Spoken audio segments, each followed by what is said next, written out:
Bonjour. Ça vous est certainement déjà arrivé d'avoir un livre que vous avez acheté ou un film, un DVD que vous avez acheté, que vous laissez sur une étagère pendant des mois ou des années, et qu'à un moment donné, quelqu'un vous dit quelque chose ou vous lisez un truc qui vous donne envie de relire ça ou de voir ce film.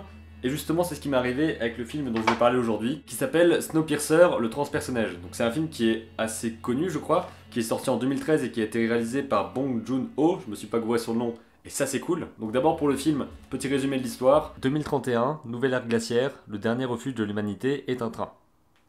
Donc c'est un concept qui est assez flou, du coup.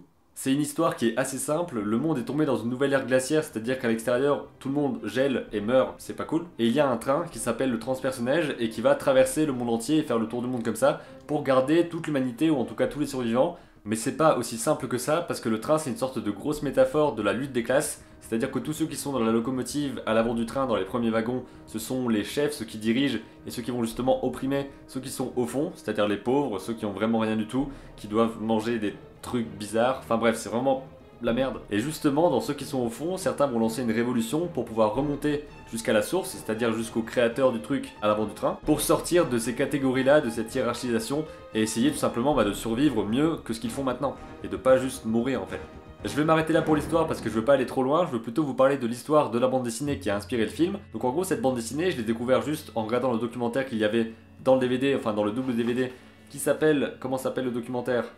Transpersonnage de la feuille blanche à l'écran noir, c'est un documentaire de 53 minutes, et c'est justement le genre de choses que j'adore regarder dans les DVD que j'achète. Et c'est d'ailleurs pour ça que les très rares DVD que j'achète sont tous des éditions collector ou ce genre de choses, afin d'avoir beaucoup d'informations et d'explications derrière. Et c'est en regardant ce documentaire-là que j'ai appris que le transpersonnage, le film, était une adaptation du transpersonnage, la bande dessinée, qui est une bande dessinée française qui date des années 80, et qui a été écrite par Jacques Loeb et dessinée par Jean-Marc Rochette. Et ensuite, il y a un autre scénariste qui est arrivé pour faire les tomes 2 et 3 de la bande dessinée, et ce scénariste, c'est Benjamin Legrand. C'est pas moi, c'est un autre. Enfin, lui, c'est vraiment son nom, Benjamin Legrand. Si vous voulez. Je voulais faire une vanne pour m'appeler Benjamin Legrand, mais finalement, je me suis. Et si je vous parle de cette adaptation aujourd'hui, c'est parce qu'elle a une histoire assez particulière, parce qu'en fait, dans les années 80, à sa sortie, la bande dessinée a eu pas mal de succès, mais ensuite finit par être presque oubliée, à se perdre un petit peu dans les autres succès qui ont suivi, donc c'était pas quelque chose qui est resté comme une œuvre culte, mais en 2004, une traduction pirate est sortie en Corée, c'est-à-dire qu'ils n'avaient pas les droits de publication, ni les droits d'image, rien du tout, et ils ont publié, non officiellement, une BD appelée Le Transpersonnage, et complètement traduite de la version française. Et c'est justement à ce moment-là que le réalisateur Bong Joon-ho a découvert le transpersonnage. Il a découvert l'histoire, la bande dessinée, le graphisme, et il s'est dit que ça ferait un super film, et qu'il voulait absolument l'adapter au cinéma. When I was reading the comic book, at the same time I think, oh, this is just for movie. In this kind of story, the structure of the space is at the same time it's just structure of narrative. Sauf qu'à ce moment-là, le scénariste et le dessinateur de la bande dessinée n'avaient aucune idée qu'il y avait quelque chose comme ça qui était en train de se faire. Ils savaient pas du tout qu'il y avait une traduction quelque part en Corée. Il n'y avait pas de traduction anglaise, pas de traduction coréenne, pas de traduction aucune en fait. Donc en tout cas, moi personnellement et toi aussi, on tient à remercier les pirates coréens. Parce que sans eux, ça serait sûrement jamais fait, quoi. Et c'est seulement en 2006, quelques années après le décès de Jacques Loeb, que les droits ont finalement été rachetés donc par Bong Joon-ho, qui a fait le film qu'on connaît maintenant. Et ce dont je veux parler en particulier, c'est de l'adaptation de ce film-là. Parce que justement, dans le documentaire, on voit qu'au moment de l'écriture, le réalisateur disait que c'était pas vraiment l'histoire qu'il y avait dans la bande dessinée. Et que c'était même complètement différent sur certains points, que les personnages n'étaient pas les mêmes, ils n'avaient pas forcément les mêmes objectifs, ils ne faisaient pas les mêmes actions durant toute l'histoire. Et pourtant, même avec ça, le scénariste Benjamin Legrand, qui avait donc repris le scénario, il a dit qu'il voulait absolument pas avoir une nouvelle histoire dans le film. Non, c'est pas ça, c'est carrément le contraire en fait. Le scénariste Benjamin Legrand a dit qu'il voulait pas avoir la même histoire dans le film et qu'il n'était pas question de juste transposer l'histoire de la BD en film. Justement, le travail d'adaptation. Que c'est justement toute l'idée d'une adaptation que de récupérer le cœur d'une histoire et d'en faire autre chose, de raconter quelque chose de différent avec la même base. Et d'ailleurs, quand ils ont vu le film, ils ont dit que c'était vraiment ça. Il a réussi à récupérer le cœur, l'essence même de ce qui fait le récit du transpersonnage, mais à en faire autre chose. Donc c'est complètement différent, mais en même temps, ça a tout compris au matériau de base. C'est complètement l'histoire écrite par Jacques, la fable, tu vois, la fable, avec plein d'éléments pris partout, un peu dans les trois de trucs, le décor, le machin, et puis c'est son truc à lui surtout, c'est son interprétation de ça qui est magnifique, quoi. Et en même temps c'est très fidèle, mais en même temps c'est complètement autre chose, quoi. Tu vois, Ouais, ça c'est le tour de force, là. Ouais. C'est ça qui est, c'est ça un grand metteur en scène, c'est ça une bonne adaptation. Tu vas pas faire les trucs exactement comme c'est comme c'est écrit, quoi. Quand tu adaptes un roman, tu vas pas faire exactement comme il est écrit, quoi. Parce que c'est vrai que l'un des problèmes que peuvent avoir les adaptations, c'est de prendre le matériau de base, de prendre absolument tous les détails qu'il y a dedans, d'en faire une histoire, mais de pas réussir à capter le cœur du truc, son essence et ce qu'il veut dire. Ça veut dire qu'on peut avoir quelque chose qui transpose presque image par image ce qui se passe dans la BD, mais qui n'est pas le message de la BD.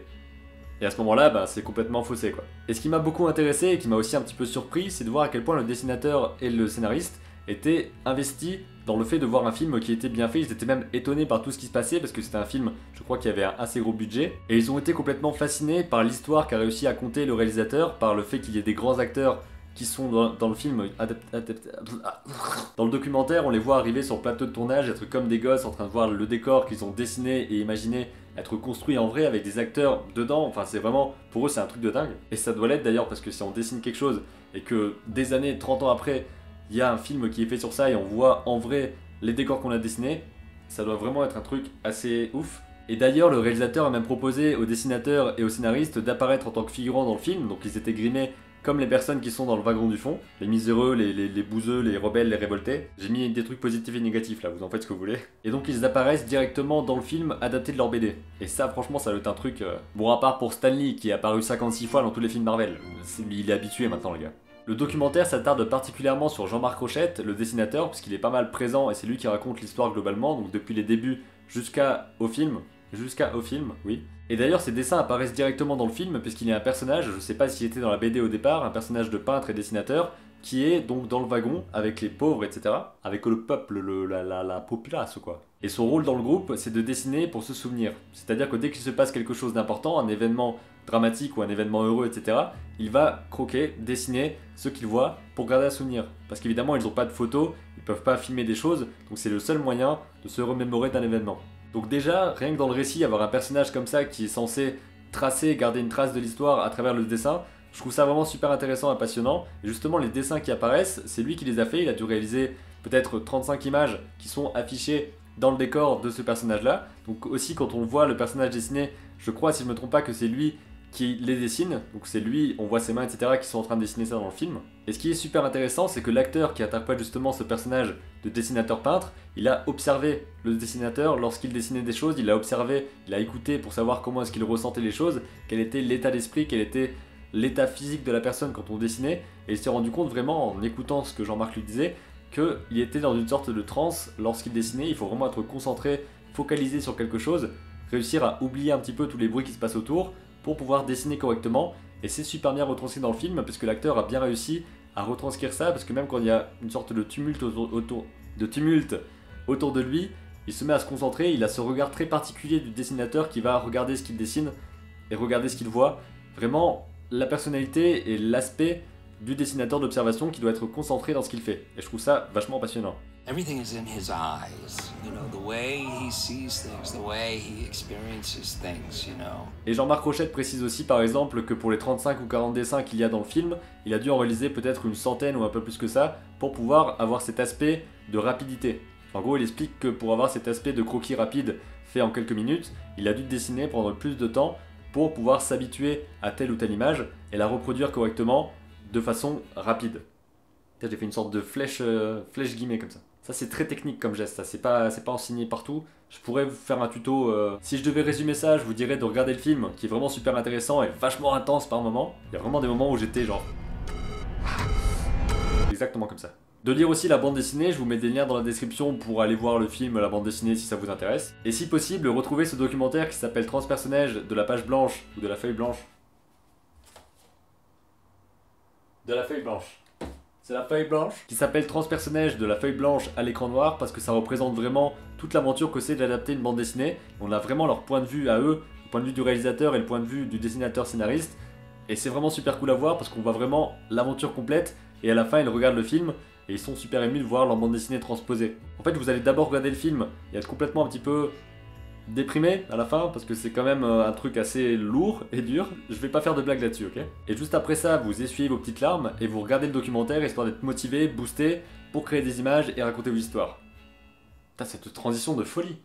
Petite précision avant de terminer, pourquoi est-ce que j'ai décidé de regarder ce film maintenant et alors que je l'ai depuis des mois, voire presque un an, je sais plus. C'est parce que je voulais regarder la dernière vidéo de Simon Massinera, je sais pas si on dit ton nom comme ça, mais en tout cas la chaîne s'appelle Simon Seas, et c'est l'épisode 4 de Les clichés ça fait chier, c'est ça le nom. Enfin les clichés ça fait astérisque.